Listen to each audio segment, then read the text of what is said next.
First contact. The massive exploration vessel, Horizon, drifted silently through the inky void of deep space, its gleaming hull reflecting the distant starlight. Inside the ship's expansive bridge, Captain Alina Reyes stood with her hands clasped behind her back, dark eyes fixed on the swirling violet gas giant that dominated the main view screen. "Status report, Dr. Patel," Alina said, her voice calm but tinged with excitement.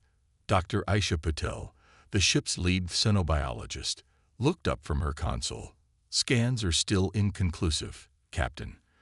The moon's atmosphere is thick with interference, but there are definite signs of artificial structures on the surface." Alina nodded, a small smile tugging at the corners of her mouth. After months of searching, they might have finally found what they were looking for: evidence of an advanced alien civilization in this unexplored sector of the galaxy. "Mr. Kovalev, bring us into a stable orbit around that moon," Alina ordered. "Dr. Patel, assemble your team for a surface expedition. I want boots on the ground within the hour." As the crew bustled with activity, Alina felt a familiar thrill of anticipation. This was why she had joined the Interstellar Exploration Corps, to push the boundaries of human knowledge and make first contact with new species. Little did she know that this particular first contact would challenge everything she thought she knew about duty, sacrifice, and the nature of humanity itself. An hour later, Alina stood in the Horizon's main hangar bay, watching as Dr. Patel's team made final preparations to their shuttle. The captain had decided to lead this mission personally. Too much was at stake to delegate such a momentous task. "Remember, people," Alina addressed the assembled team, her voice firm. "We're here to observe and make peaceful contact if possible. No unnecessary risks. If there is an intelligent species down there, we follow first contact protocols to the letter." "Understood." A chorus of affirmatives rang out, and Alina nodded in satisfaction. As she turned to board the shuttle, she caught sight of Lieutenant Marcus Chen, the team's security officer, checking his sidearm. "Planning on shooting some aliens today, Lieutenant?" Alina asked, raising an eyebrow. Marcus looked up, his expression serious. "Just a precaution, Captain. We don't know what we're walking into down there." Alina understood the sentiment, but she couldn't shake the feeling that bringing weapons on a first contact mission sent the wrong message. Still, regulations were regulations, and she had to trust her team to use good judgment. The descent to the moon's surface was turbulent, with the shuttle bucking against powerful atmospheric currents. As they broke through the cloud cover, Alina's breath caught in her throat. The landscape below was unlike anything she had ever seen. Rolling hills of iridescent purple vegetation stretched as far as the eye could see, broken only by towering spires of crystalline rock that sparkled in the light of the distant sun. "My God," Dr. Patel whispered, her face pressed against the shuttle's viewport. "It's beautiful." As the shuttle touched down in a small clearing, Alina felt a mix of excitement and trepidation. She double-checked the seal on her exosuit before leading her team down the ramp and onto the alien world. The air was thick and humid, filled with strange, sweet-smelling spores that swirled around them like glittering snowflakes. Alina's sensors indicated that the atmosphere was toxic to humans, but not immediately lethal. She was grateful for the protection of her suit as she took her first steps on the spongy, purple ground. "Spread out," Alina commanded. "Standard search pattern. Report any signs of intelligent life or technology immediately." The team began to fan out across the clearing, their suit lights cutting through the perpetual twilight cast by the looming gas giant overhead. Alina had only taken a few steps when she heard Dr. Patel's excited voice over the comm. "Captain, I'm picking up life signs about 500 meters to the northeast. They're faint, but definitely there." Alina's pulse quickened. "Good work, Doctor.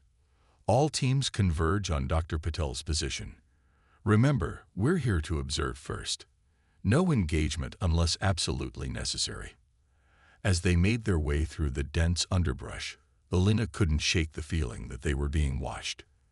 The alien flora seemed to shift and move in ways that couldn't be explained by the gentle breeze, and more than once she thought she caught glimpses of movement just at the edge of her vision. They emerged from the vegetation into a small glade dominated by one of the towering crystal spires. At its base, partially obscured by trailing vines, was an opening that appeared to lead underground. "The life signs are coming from in there," Dr. Paddle said, gesturing toward the cave-like entrance. Elena nodded, her mind racing through potential scenarios. "All right, we'll proceed with caution. Dr. Patel, you're with me. Lieutenant Chen, take 2 others and secure our exit. The rest of you, maintain a perimeter and keep an eye out for any signs of activity." With a deep breath, Elena led the way into the darkness of the alien structure. As their lights swept across the interior, she gasped in amazement. The walls were covered in intricate, swirling patterns that seemed to glow with a soft inner light. It was clearly the work of an intelligent, artistic species. "Incredible," Dr. Patel murmured, running her gloved hand along one of the patterns. "The complexity of these designs, they must have taken generations to create." As they ventured deeper into the structure, the passageway opened up into a vast, domed chamber. Elena's light fell upon a sight that made her heart race. Dozens of translucent, cocoon-like structures hung from the ceiling, each containing what appeared to be a living being. "My God," Elena breathed. "Dr. Patel, are you seeing this?" The xenobiologist was already moving toward the nearest cocoon, her scanner held out in front of her. "Captain, these beings, they're in some kind of stasis. Their life signs are incredibly weak, but stable." Elena approached one of the cocoons, peering inside. The creature within was vaguely humanoid, with elongated limbs and a delicate, almost ethereal quality to its features. Its skin seemed to shimmer with an inner light, reminiscent of the bioluminescent patterns on the walls. "Can you tell how long they've been like this?" Elena asked, her mind reeling with the implications of their discovery. Dr. Patel shook her head. "It's hard to say without more data, but based on the decay rate of the organic compounds in these cocoons, it could be thousands of years, maybe even longer." Elena was about to respond when a low rumble shook the chamber. Dust and small fragments of crystal rained down from above, and the cocoons swayed ominously. "What was that?" Elena demanded, her hand instinctively going to her communicator. "Lieutenant Chen, report." Chen's voice came back, tense and urgent. "Captain, we've got a situation up here. The ground is becoming unstable, and we're picking up some kind of energy surge from beneath the surface. I think this whole area is about to..." His words were cut off by another, more violent tremor. Elena stumbled, catching herself against one of the cocoons. To her horror, she felt the delicate structure begin to give way beneath her weight. "No," she cried, trying to steady the cocoon, but it was too late. The translucent shell cracked, and the alien within tumbled to the ground in a rush of viscous fluid. For a moment, Elena stood frozen, certain she had just caused the death of one of these ancient, mysterious beings. But then, to her astonishment, the alien's eyes fluttered open. It gasped, drawing in its first breath in what must have been millennia. The alien's gaze locked onto Elena, and she felt a jolt of something. Not quite telepathy, but a profound sense of connection and understanding. In that moment, she knew that this being was the last of its kind, and that it had been waiting, dreaming, for someone to find it. Another violent shake brought Elena back to the present danger. The chamber was beginning to collapse around them. "We need to evacuate now," she shouted to Dr. Patel. "Help me with this one. We can't leave it here." Together, they managed to lift the weakened alien, supporting it between them as they stumbled toward the exit. The rest of the cocoons were rupturing now, their occupants falling lifeless to the ground. Elena felt a pang of grief for the lost potential, the countless lives and stories that would never be known. As they emerged from the crystal spire, Elena saw that the situation above ground was dire. The once solid purple earth was fracturing. venting plumes of noxious gas. The rest of the team was already sprinting back toward the shuttle. "Move," Elena yelled, half-dragging the alien with Dr. Patel's help. "Get to the shuttle." They ran as fast as they could, the ground crumbling beneath their feet with each step. Elena could feel the alien growing stronger, its movements becoming more coordinated as it shook off the effects of its long stasis.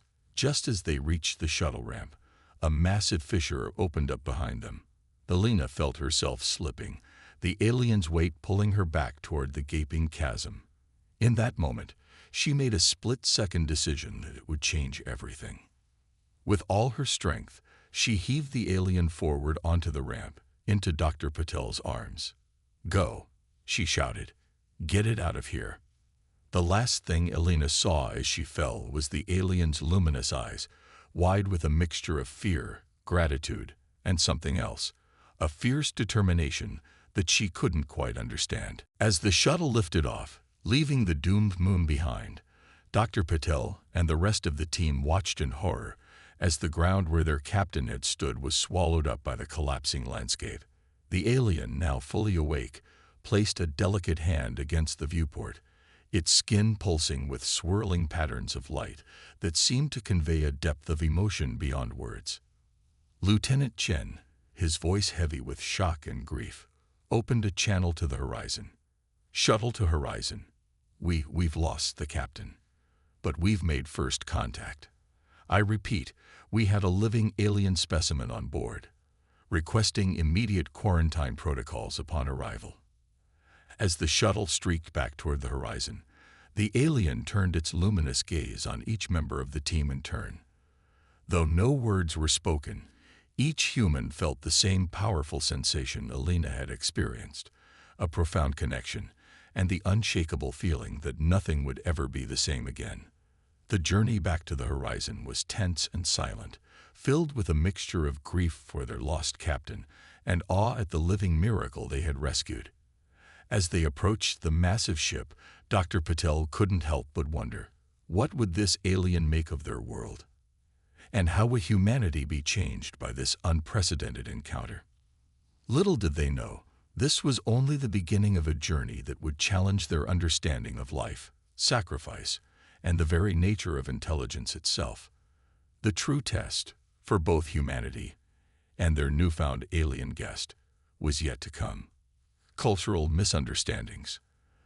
The quarantine bay of the horizon hummed with nervous energy as Dr. Aisha Patel carefully monitored the vital signs of their alien guest. It had been 3 days since their harrowing escape from the collapsing moon, and the loss of Captain Rice still weighed heavily on the crew. But for Dr. Patel, grief was tempered by scientific curiosity and a growing sense of wonder. The alien, whom they had started calling Lux, due to its bioluminescent qualities, sat cross-legged on an examination table. Its large, opalescent eyes followed Dr. Patel's every movement with an unsettling intensity. "How are you feeling today?" Dr. Patel asked, knowing that verbal communication was futile but unable to shake the human habit of speaking to her patient. To her surprise, Lux responded with a series of soft chirps and trills. The alien's skin rippled with patterns of light that seemed to pulse in time with its vocalizations.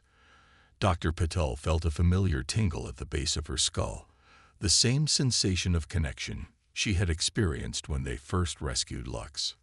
"Are you trying to communicate with me?" she asked, leaning in closer. The door to the quarantine bay hissed open, and Lieutenant Marcus Chen strode in, his face a mask of professional detachment. "Doctor, the interim captain wants an update on our guest." Dr. Patel straightened, suppressing a flash of irritation at the interruption. "I was just about to make a breakthrough, Lieutenant. Lux seems to be attempting communication." Chen's eyebrows rose skeptically. "Communication? Has it demonstrated any hostile intent?" "It is a they, Lieutenant," Dr. Patel corrected, her voice sharp. "And no, Lux has shown no signs of hostility. Quite the opposite, in fact. They seem intensely curious about us." As if to underscore her point, Lux reached out a slender, four-fingered hand toward Chen. The lieutenant instinctively took a step back, his hand moving to the stun baton at his hip. "Easy," Dr. Pidal said, as much to Chen as to Lux. "They're not trying to harm you. I think they want to thank you." Chen's brow furrowed. "Thank me? For what?" "For saving them," Dr. Pidal explained. "Remember, you were the one who helped carry Lux to the shuttle when I couldn't manage alone." The lieutenant's stern expression softened slightly. He looked at Lux, really looked at them for the first time since the rescue. The alien's eyes seemed to shimmer with an intelligence that went beyond mere animal awareness. Slowly, hesitantly, Chen extended his own hand. Lux's fingers brushed against his, and suddenly the lieutenant gasped, his eyes going wide. "What the hell?" Chen stumbled back, shaking his head as if to clear it.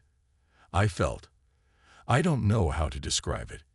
Like they were inside my head, but not in an invasive way. More like sharing."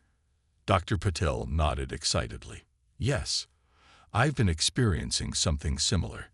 I think this might be their primary form of communication, some kind of touch-based telepathy combined with bioluminescent signaling." Chen looked at his hand, then back at Lux. "Is it safe?" "As far as I can tell, yes," Dr. Patel assured him. "But we're in uncharted territory here, Lieutenant. Every interaction teaches us something new." Before Chen could respond, alarms began blaring throughout the ship. Red emergency lights bathed the quarantine bay in an eerie glow. "What now?" Chen muttered, activating his comlink. "Bridge, report." The voice of Ensign Yuki Tanaka, their young navigator, came through filled with static. "Lieutenant, we're picking up multiple unidentified vessels on an intercept course. They're not responding to hails, and their weapon systems appear to be charged." Chen's face hardened. "Battle stations. I'm on my way." He turned to Dr. Patel. "Doctor, secure the alien, and stay here. We can't risk." He was cut off by a piercing trill from Lux. The alien had risen to its feet, its entire body pulsing with urgent patterns of light. It pointed insistently at the door, then at itself, repeating the gesture several times.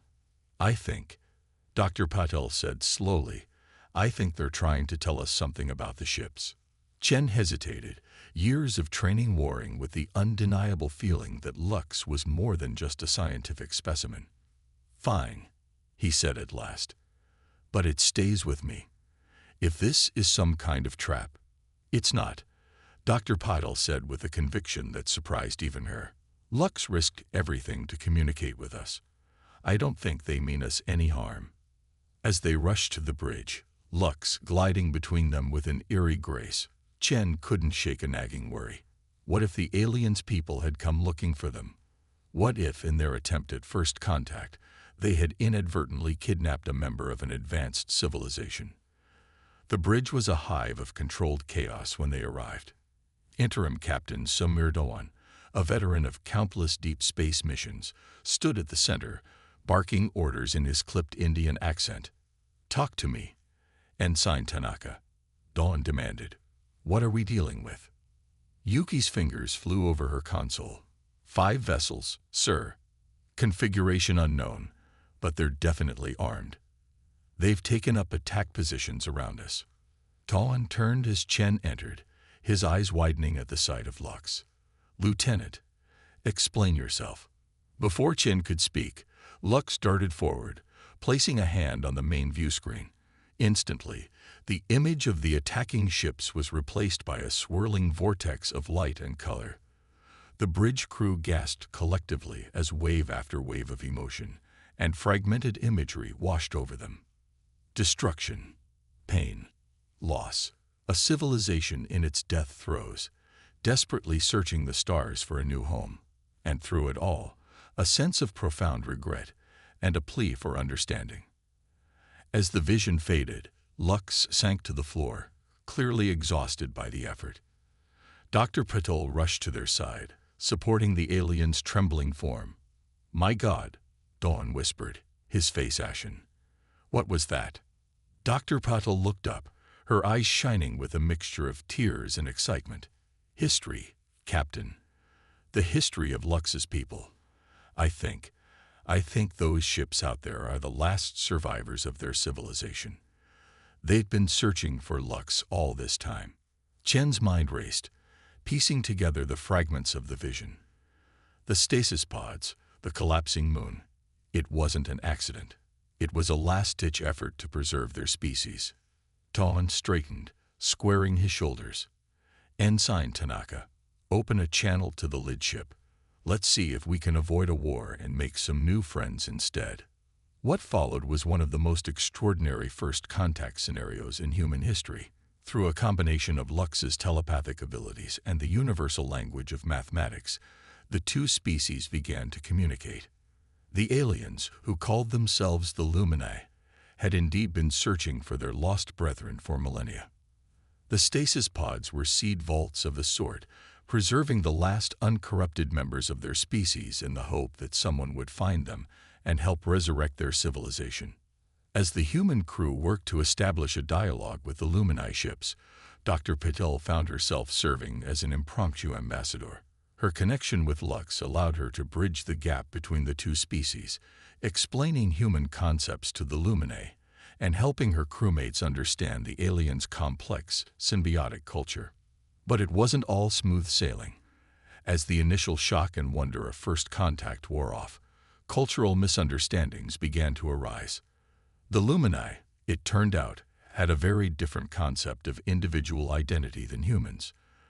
They saw themselves as part of a greater whole, with personal desires and ambitions taking a backseat to the needs of the collective. This became apparent when the Lumini representatives first came aboard the Horizon. As soon as they laid eyes on Lux, they rushed forward, enveloping the lone alien in a group embrace that set their bioluminescent skin flickering in a dazzling display. "What are they doing?" Chen asked, his hand instinctively moving to his weapon. Dr. Patel placed a restraining hand on his arm. "It's okay," she said, though her voice held a note of uncertainty. I think they're reintegrating Lux into their collective consciousness." But as the minutes stretched on and Lux remained locked in the Lumini embrace, Dr. Petal began to feel uneasy. The alien she had come to know over the past days, curious, gentle, almost childlike in their wonder, seemed to be fading away, subsumed into the greater Luminite whole. "Wait," she said, stepping forward.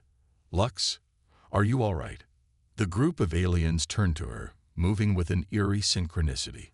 When they spoke, it was with one voice, resonating in the minds of all present.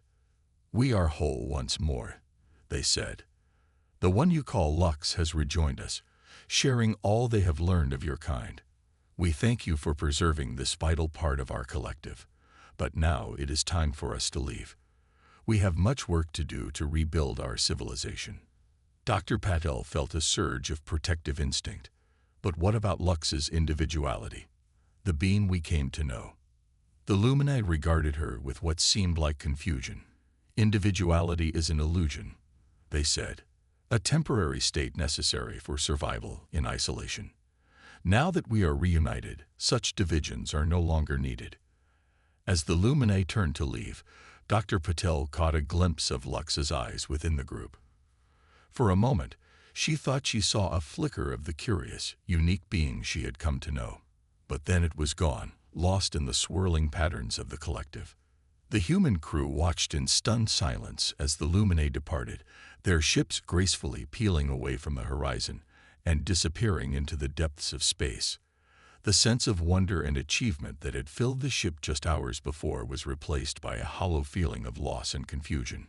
In the days that followed, the crew of the Horizon struggled to make sense of what they had experienced. They had made first contact, yes, but at what cost? Had they saved a unique individual only to watch them be erased by their own culture? Or had they simply failed to understand a form of existence so alien that it defied human comprehension? Dr. Patel spent long hours poring over the data they had collected, searching for some clue that might help her understand the Lumini better. But the more she learned, the more questions she had.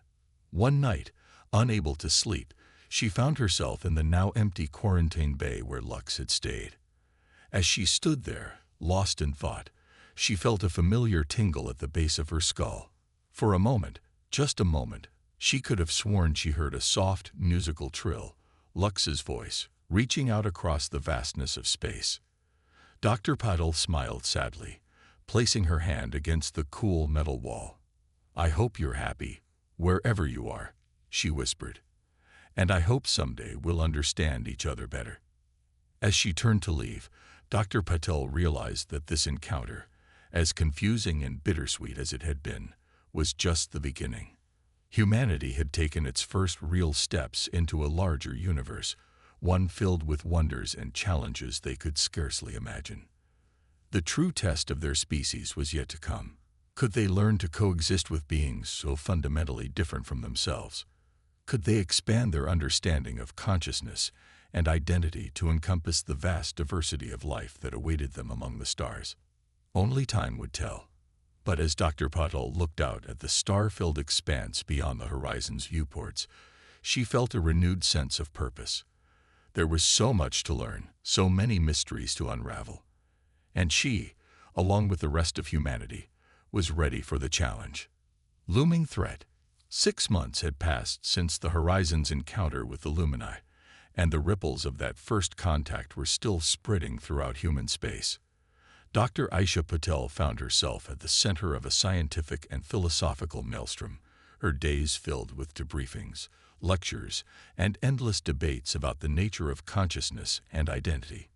But despite the excitement in the academic community, there was an undercurrent of unease. The ease with which the Lumini had seemingly erased Lux's individual identity had struck a chord of fear in many humans. What if humanity encountered other, less benign collective species? How could they protect themselves, not just physically, but mentally and culturally? It was these questions that brought Dr. Patel to the bustling space station Nexus 7, the crown jewel of human deep space exploration. As she made her way through the crowded corridors, she couldn't help but marvel at the diversity on display. Humans from every corner of Earth mingled with the handful of alien species they had encountered in their explorations: the reptilian Zarkai, the crystalline Quetzal, and even a few of the enigmatic gaseous nebi. "Dr. Patel," a voice called out. She turned to see Lieutenant, now Commander, Marcus Chen pushing through the crowd towards her. Despite the months that had passed, she still felt a pang of shared loss when she saw him. They had both been changed by their encounter with Lux. "Commander," she greeted him with a small smile. "I didn't expect to see you here." Chen fell into step beside her. "New assignment," he explained. "I've been tasked with overseeing security for the upcoming Galactic Council Summit. And you? Last I heard, you were buried in research back on Earth." Dr. Patel nodded. "I was. But there have been developments. That's why I'm here, actually. I have a meeting with Admiral Zhao." Chen's eyebrows rose. The head of Starfleet Intelligence. Must be serious. Before Dr. Patel could respond, a low, rumbling alarm began to sound throughout the station. Red warning lights flashed, and the crowd around them began to shift from curious to panicked. "That's a Class 1 emergency alert," Chen said, his hand moving to the communicator at his belt. "We need to get to the command center now." As they raced through the suddenly chaotic corridors of Nexus 7, Dr. Patel couldn't shake a feeling of déjà vu. The last time she had run through flashing red lights like this, they had been fleeing a collapsing moon with a newly awakened alien in tow. They burst into the command center to find it a hive of frantic activity. At the center of it all stood Admiral Lai Zhao, her silver hair gleaming under the harsh lights as she barked orders to her staff. "Admiral," Chen said, snapping to attention. "Commander Chen reporting for duty. What's the situation?" Admiral Zhao turned, her sharp eyes taking in Chen and Dr. Patel. "Commander, Doctor. Good, I was about to send for you both." She gestured to the main view screen, which showed a swirling mass of what looked like dark energy approaching the station. "We're picking up a massive anomaly on long-range sensors. It's like nothing we've ever seen before." Dr. Paddle stepped closer to the screen, her scientific curiosity momentarily overriding her fear. "It's beautiful," she murmured. "But what is it?" "That's what we need to figure out," Admiral Joe said grimly. "Because whatever it is, it's heading straight for us. And it's consuming everything in its path." The room fell silent as the implications of the Admiral's words sank in. Chen was the first to speak. "Consuming, you mean?" Admiral Joe nodded. "Planets, asteroids, even the fabric of space itself. Whatever this thing is, it's hungry. And we're next on the menu." Dr. Patel's mind raced. "Admiral, this might be connected to why I'm here. In my research on the Lumini, I came across references to an ancient threat, something they called the Void Devourer. I thought it was just a myth. But myths often have a basis in fact," Admiral Joe finished. "Especially when it comes to advanced alien civilizations. What else can you tell us about this Void Devourer?" As Dr. Paddle began to explain, the view screen suddenly flickered. The image of the approaching anomaly was replaced by a familiar swirling pattern of light and color. That's Lumini communication," Dr. Patel gasped. "But how?" Before anyone could respond, a wave of sensation washed over everyone in the room. It wasn't the gentle touch of Lux's telepathy, but a tsunami of fear, urgency, and desperate warning. Images flashed through their minds. A vast, unknowable entity of dark energy, consuming entire galaxies. The Lumini, along with other advanced species, fighting a losing battle against the encroaching void. A last, desperate plan to seed the universe with stasis pods, hoping that younger races might succeed where they had failed. As the vision faded, Dr. Patel found herself on her knees, gasping for breath. Around her, others were in similar states of shock. Did everyone see that?" Chen asked, his voice shaky. Admiral Joe nodded, her usual composure cracked. "It would seem, Doctor, that your Void Devourer is very real. And it's knocking on our door." The next few hours were a blur of activity. As news of the approaching threat spread, panic began to grip the station. Admiral Joe ordered an immediate evacuation of all non-essential personnel, but with over 50,000 beings on Nexus 7, it was a logistical nightmare. Dr. Paddle found herself working alongside Chen and a team of scientists and strategists, trying to make sense of the Lumini warning and find a way to stop the Void Devourer. The Lumini fought this thing for millennia. One of the scientists, Dr. Ibsdurand, pointed out. "What hope do we have of stopping it in a matter of hours?" "We have something the Lumini didn't," Dr. Paddle said, an idea forming in her mind. "Diversity. The Lumini were a collective consciousness. They thought as one. But look around this room. We have humans, Zarkai, Quetzal, all thinking differently, approaching the problem from unique angles." Chen nodded slowly. "Strength and diversity. It's what Earth's old nation-states could never quite grasp, but it's been the key to our success in space." Admiral Zhao, who had been listening silently, straightened. "Then let's put that diversity to work. I want every species, every discipline represented in this think tank.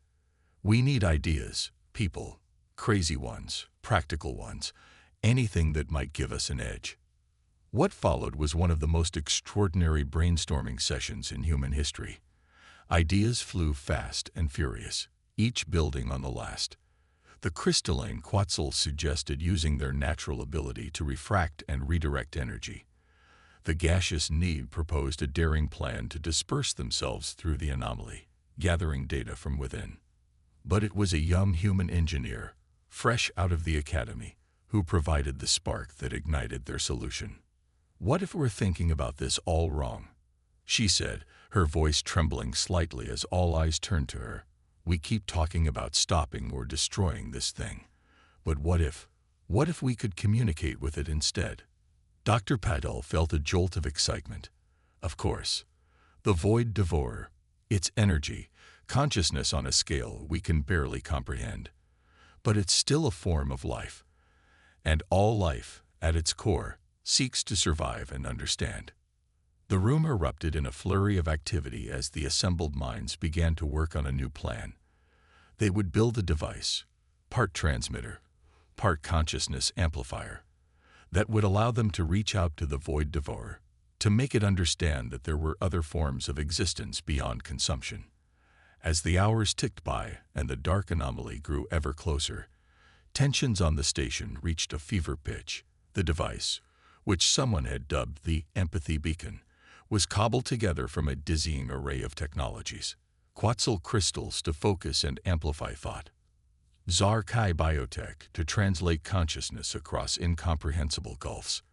And at its heart, a sphere of swirling nib gas, volunteered by the enigmatic aliens to serve as a medium for the message they hoped to send. Finally, with mere minutes to spare before the Void Devourer reached Nexus 7, they were ready. This is either going to be the greatest breakthrough in interspecies communication in history, Chen said as they made final preparations, or the shortest first contact ever. Dr. Patel managed a small smile. Let's hope for the former, shall we? Admiral Zhou's voice came over the comm. Dr. Patel, we're out of time. It's now or never. Taking a deep breath, Dr. Patel placed her hands on the activation panel of the empathy beacon. Here goes everything, she murmured, and pressed the button. For a moment, nothing seemed to happen. Then, with a sound like the birth of a universe, the empathy beacon flared to life. Dr. Patel felt herself drawn in, her consciousness expanding beyond the confines of her body, beyond the station, beyond even the concept of individual existence. She was aware of the others with her: Chen, Admiral Zhou, the young engineer, representatives of a dozen species, all of them reaching out together, a chorus of minds singing into the void. And then, contact. The sensation was indescribable. It was like touching the face of eternity, like being unmade and remade in the span of a heartbeat. The Void Devourer was vast beyond imagining, ancient beyond reckoning. It had consumed galaxies, yes, but not out of malice. It simply was, and in being, it grew. But now, for the first time in eons, it was aware of something new. The tiny sparks of consciousness reaching out to it were so small, so fragile, and yet complex, fascinating. In their brief, fleeting existences, they created and experienced so much. As Dr. Patel and the others poured their experiences, their hopes and fears and dreams into the connection, they felt a shift in the vast awareness of the Void Devourer. Curiosity, interest, and then, slowly, understanding. With a soundless implosion, the dark anomaly surrounding Nexus 7 vanished. As the assembled beings came back to themselves, gasping and shaking, they saw on the view screen that the Void Devourer had changed. It was still there, still vast and unknowable, but now it pulsed with swirls of color and light, echoes of the minds it had touched. Did we just make first contact with a cosmic entity? Chen asked, his voice filled with awe. Dr. Patel nodded, tears streaming down her face. We did more than that. We taught it empathy. And in doing so, we may have saved not just ourselves, but countless civilizations across the universe. As the realization of what they had accomplished began to sink in, a cheer went up throughout the station. Beings of all species embraced, their differences forgotten in the face of their shared triumph. Admiral Zhou approached Dr. Patel, her usual stern expression softened by a smile. Well done, Doctor. It seems your experience with the Lumini was more valuable than any of us could have imagined. Dr. Patel shook her head. It wasn't just me, Admiral. It was all of us, working together. Humanity and our alien allies. That's the real lesson here. In diversity, in cooperation, we found strength that even the oldest and most advanced civilizations couldn't match. As the celebration continued around them, Dr. Patel gazed out at the transformed Void Devourer, now a shimmering beacon of possibility in the vastness of space. She thought of Lux, of the Lumini, and of all the wonders and challenges that still awaited them among the stars. The universe, she realized, was vaster and stranger than they had ever imagined. But as long as they faced it together, with open minds and open hearts, there was no challenge they couldn't overcome. The true age of exploration, Dr. Patel thought with a smile, was just beginning. Unexpected allies. The aftermath of the Void Devourer incident sent shockwaves throughout known space. Nexus 7, once a bustling hub of interstellar commerce and diplomacy, had become a pilgrimage site for beings from across the galaxy. They came to see the empathy beacon, to touch the spot where a group of diverse species had made contact with a cosmic entity and changed the course of history. Dr. Aisha Patel found herself at the center of it all, hailed as a hero and sought after by scientists, philosophers, and leaders from 100 worlds. But as the weeks turned to months, she felt an increasing sense of unease. Something was missing. "You feel it too, don't you?"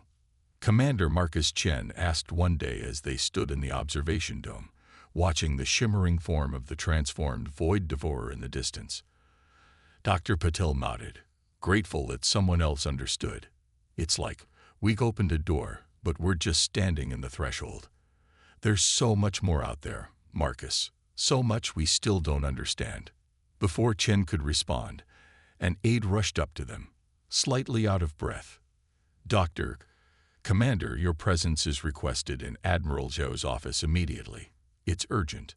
They found Admiral Zhou pacing in her office, her usually composed features tight with worry. As soon as the door closed behind them, she spoke without preamble. "We've received a transmission," she said, "from the Lumini." Dr. Patel felt her heart skip a beat. The Lumini. But they disappeared months ago. We thought wrong," Zhao finished. "They're back, and they're asking for help. Your help, specifically, Dr. Patel." The Admiral activated a holoprojector, and a familiar swirling pattern of light and color filled the room. But unlike the harmonious, synchronized movements they had seen before, this display was chaotic, fragmented.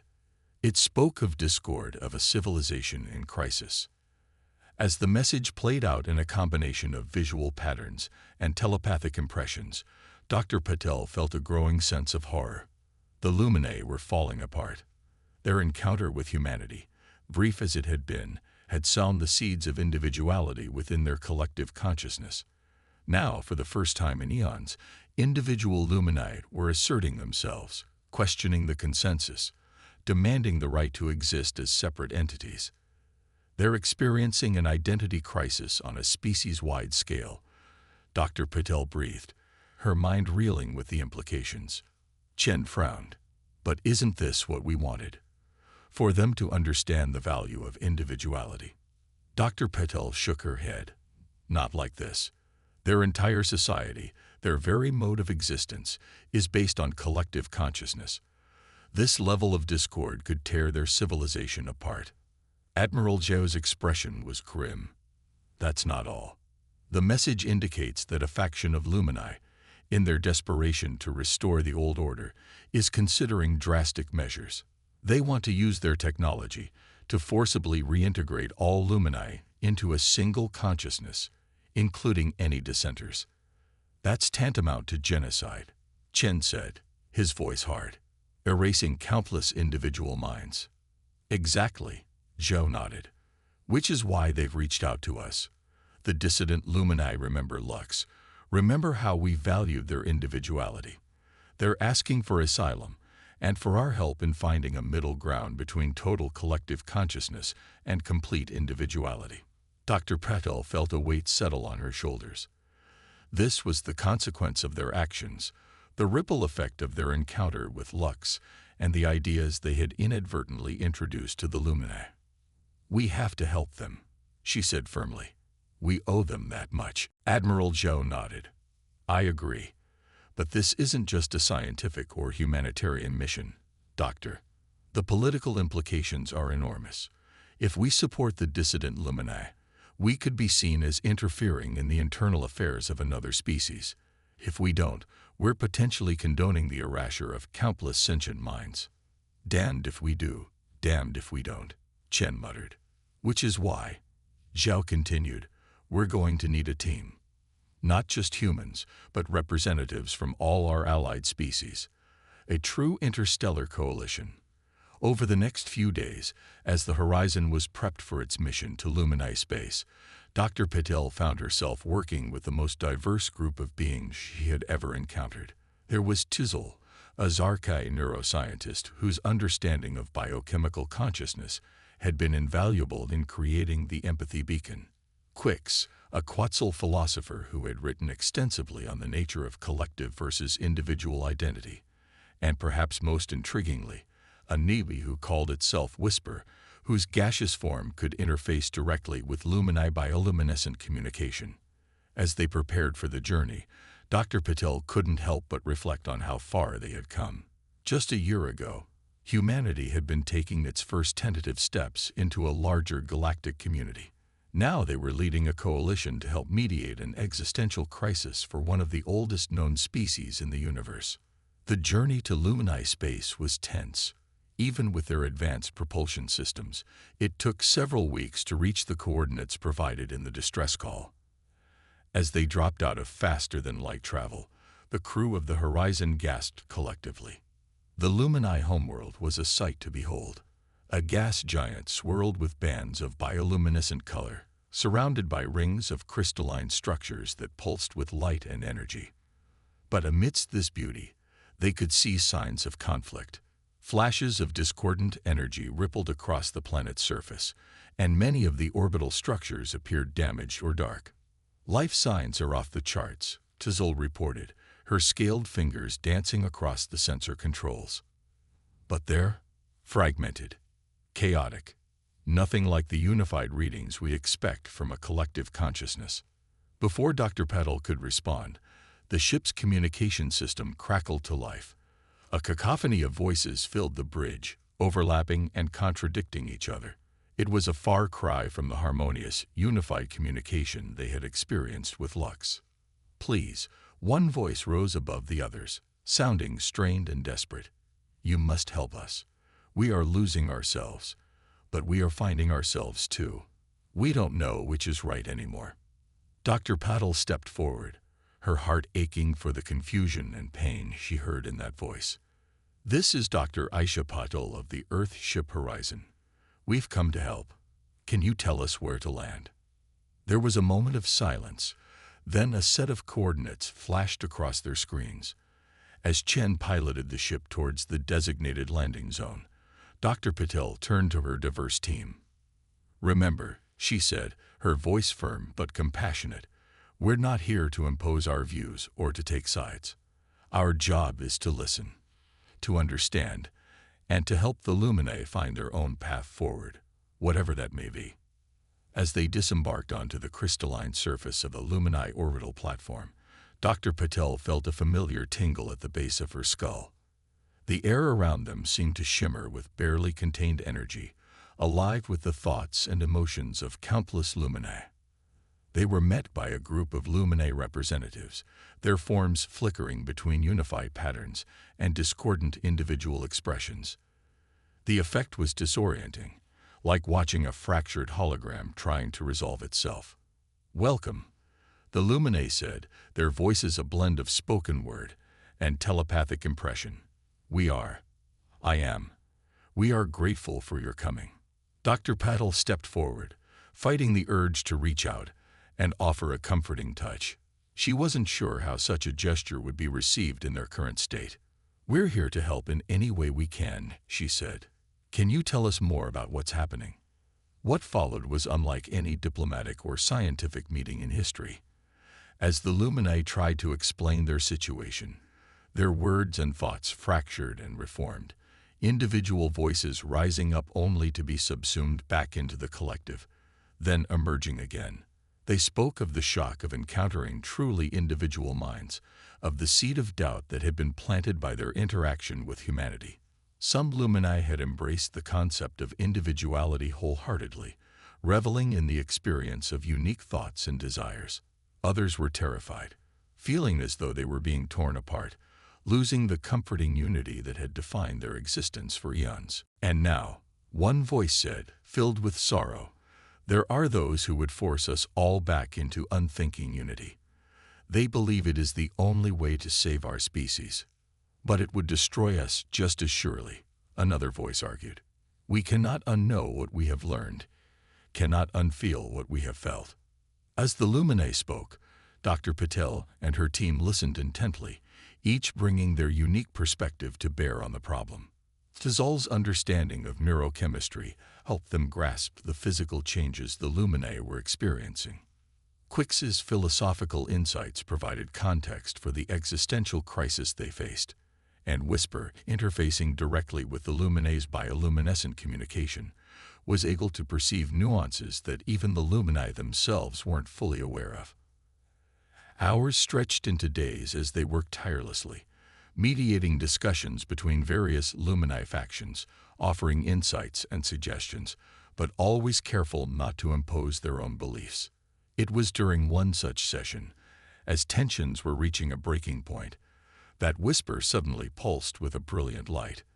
"I understand now," the Nib said, its gaseous form swirling with excitement. "The problem is not individuality versus collectivity.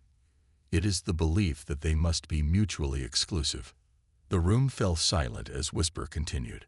"Among my people, we exist as both individuals and as part of a greater whole. Our gaseous forms allow us to merge and separate at will, sharing thoughts and experiences without losing our core selves. Perhaps the Luminae could find a similar balance." The idea spread through the assembled Luminae like a shockwave. Their bioluminescent patterns shifted, individual lights merging and separating in a beautiful dance as they processed this new perspective. "A collective of individuals," one Luminae mused. "Unity in diversity. We could choose when to merge and when to stand apart." Another added, their voice filled with wonder. As the Luminae excitedly discussed this new possibility, Dr. Patel felt a surge of hope. It wasn't a perfect solution. There would still be much work to do, many challenges to overcome. But it was a start, a middle ground that could prevent the fracturing of an entire civilization. Over the next weeks, the coalition worked with the Luminae to develop new technologies and social structures that would allow for this flexible form of existence. They drew on the strengths of each species: Zarkai biotech, Quetzal crystal resonance, Nib gas interfacing, and human adaptability, to create something entirely new. As their time with the Luminae drew to a close, Dr. Paddle stood once again in the orbital platform where they had first arrived. The view of the Luminae homeworld had changed. The chaotic energy patterns had settled into a more harmonious flow, individual lights pulsing in complex but beautiful synchronicity. "You have given us a great gift," a Luminae representative said, their form shifting gently between individual and collective states. "You've shown us that there is strength in diversity, that we need not fear change or individual expression." Dr. Paddle smiled, feeling a sense of completion she hadn't realized she'd been missing. "You've given us a gift as well," she said. "You've shown us the power of true cooperation, of finding balance between seemingly opposed forces." As the Horizon prepared to depart, Dr. Patel knew that this was more than just a successful mission. It was a glimpse of what the future could hold. A galaxy where diverse species came together, sharing their strengths and overcoming their differences to face the vast unknowns of the universe. The journey home would be long, but as she looked at her team, human, Zarkai, Quetzal, and Nib all working in harmony, Dr. Patel felt ready for whatever challenges lay ahead. They had taken another step into the cosmic unknown and emerged stronger for it. The age of isolation was over. The age of galactic cooperation had truly begun. A new beginning. The return journey of the Horizon was filled with a mix of triumph and contemplation. Dr. Aisha Patel spent long hours in her quarters, compiling reports and reflecting on the monumental changes they had witnessed and facilitated. The successful mediation with the Luminae had not only saved a civilization, but had also opened up new avenues of understanding between diverse species. As they approached Earth space, Dr. Paddle received a priority message from Admiral Zhao. "Doctor," the Admiral's holographic form flickered to life in Patel's quarters. Your team's success has exceeded all expectations. The Galactic Council is convening an emergency session to discuss the implications of your mission. They're requesting your presence, all of you. Dr. Patel felt a flutter of nervous excitement. The Galactic Council, a loose federation of spacefaring species, had always been more of a forum for discussion than a governing body. But in light of recent events, the encounter with the Void Devourer, the Lumini crisis, there was talk of forming a more cohesive interstellar alliance. "We'll be ready, Admiral," Dr. Patel assured her. "When and where is the session being held?" "That's the interesting part," Zhao replied, a rare smile playing at the corners of her mouth. "They've chosen Earth as the meeting place. Seems your home planet is becoming the center of galactic politics, Doctor." As the Horizon docked at Earth's primary orbital station, Dr. Patel and her team were met with a hero's welcome. Delegates from dozens of species had already arrived, filling the station with a dizzying array of forms, colors, and languages. Commander Chen, standing at Dr. Patel's side, let out a low whistle. "Looks like the whole galaxy showed up for this shindig," he murmured. Dr. Patel nodded, feeling slightly overwhelmed. "And we're supposed to address them all. Any ideas on what we should say?" Chen grinned. "Just tell them the truth, Doc. We've all seen what we can accomplish when we work together. Maybe it's time we made it official." The Galactic Council session was held in a vast, newly constructed chamber that could accommodate beings of all sizes and environmental needs. As Dr. Patel and her team took their places at the central podium, she looked out at the assembled delegates. Humans sat alongside Zarkai. Quetzal crystals pulsed next to shimmering Nib gas clusters, and 1,000 other species she could barely name filled the tiered seats. And there, in a place of honor near the front, was a delegation of Lumini. Their forms shifted gently between individual and collective states, a visual representation of the balance they were learning to strike. Dr. Patel felt a surge of pride at how far they had come. The council leader, a statuesque being from a species known as the Elders, called the session to order. "We stand at a crossroads," their melodious voice rang out. "Recent events have shown us both the great perils and the incredible potential that await us among the stars. Dr. Patel and her team have demonstrated what can be achieved when we put aside our differences and work together. Now we must decide how to move forward." As discussions began, it quickly became clear that there was an appetite for change. Species that had long remained neutral or isolationist were now calling for greater cooperation. The threat of cosmic-scale dangers like the Void Devourer had made it clear that no civilization could hope to face the unknown alone. When it came time for Dr. Patel's team to speak, she found herself momentarily at a loss for words. How could she encapsulate all they had experienced, all they had learned? Then she felt a gentle touch on her arm. It was Whisper, the Nevi member of her team. The gaseous being pulsed softly, and Dr. Patel felt a wave of calm wash over her. "Tell them about connection." Whisper's thoughts resonated in her mind, about how we are all part of something greater. Nodding gratefully, Dr. Patel stepped forward. "Esteemed delegates," she began, her voice strong and clear. "We've all heard about the challenges we faced, the Void Devourer, the Lumini crisis. But I want to talk about what we gained from these experiences." She went on to describe not just the events, but the feelings, the moments of connection that had made their successes possible. The awe of communicating with a cosmic entity, the delicate balance of helping the Lumini find a new way of existing, the joy of watching her diverse team come together, each member contributing their unique strengths. "We are all different," she concluded, looking out at the sea of alien faces. "In form, in thought, in culture. But in our differences lies our greatest strength. Together, we are more than the sum of our parts. We can face any challenge, explore any mystery, and create a future brighter than any of us could imagine alone." As she stepped back, the chamber erupted in a cacophony of sounds, the Galactic Council's equivalent of applause. Species that had been historical enemies were turning to each other, gesturing excitedly as they discussed the possibilities. What followed was 3 days of intense negotiation and debate. Dr. Patel and her team were called upon repeatedly to share their experiences, to offer insights into how diverse species could work together effectively. Finally, on the morning of the 4th day, a consensus was reached. The council leader called for order, their expressions solemn but eyes shining with excitement. After much discussion and careful consideration, they announced, "We have come to a historic decision. Today we establish the Galactic Cooperative, a new organization dedicated to fostering understanding, sharing knowledge, and providing mutual aid and protection among all sentient species." The chamber filled with a mixture of cheers, trills, and bioluminescent flashes as the delegates celebrated this momentous occasion. Furthermore, the council leader continued once the excitement had died down. In recognition of their pivotal role in recent events, and as a symbol of our new era of cooperation, we have decided that the headquarters of the Galactic Cooperative will be established on Earth. Dr. Patel felt a surge of pride and responsibility.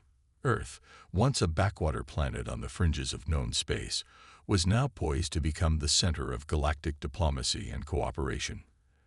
As the session concluded and the delegates began to disperse, Dr. Patel found herself approached by the Lumini representatives.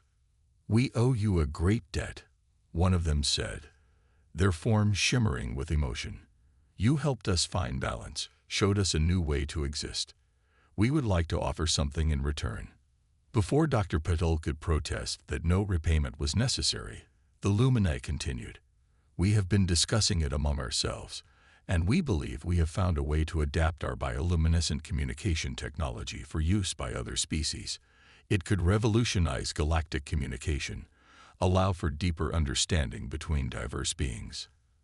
Dr. Patel's mind raced with the implications. Such technology could bridge gaps of language and culture, allow for the sharing of complex ideas and emotions across vast distances. It was exactly the kind of advancement that could help bring the newly formed Galactic Cooperative together. That's an incredible offer," she said, her voice thick with emotion. "Thank you. I'm sure the cooperative will be extremely interested in working with you to develop this technology." As the Lumine moved away, Dr. Patel felt a presence at her side. It was Commander Chen, looking uncharacteristically thoughtful. "Quite a change from when we first met them, eh?" he said, nodding towards the departing Lumini. "Makes you wonder what other surprises the universe has in store for us." Dr. Patel smiled. "That's what I love about this work, Marcus. Every day brings new discoveries, new connections. Speaking of which," she added, her tone turning mischievous, "I hear the cooperative is looking for experienced officers to lead their new joint defense force, interested in making the jump from Starfleet." Chen laughed. "Try and stop me, Doc. Someone's got to keep you scientists out of trouble out there." As they walked together towards the exit, discussing plans for the future, Dr. Patel felt a profound sense of optimism. The path ahead would not be easy. There would be misunderstandings to navigate, challenges to overcome, and undoubtedly new threats to face. But they would face them together, as part of something greater than themselves. The next few years were a whirlwind of activity as the Galactic Cooperative took shape.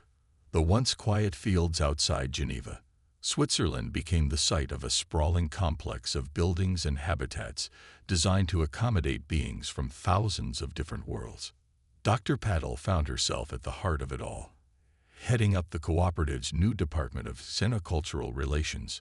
Her days were filled with mediating disputes, facilitating cultural exchanges, and overseeing the implementation of new technologies like the Lumini communication system.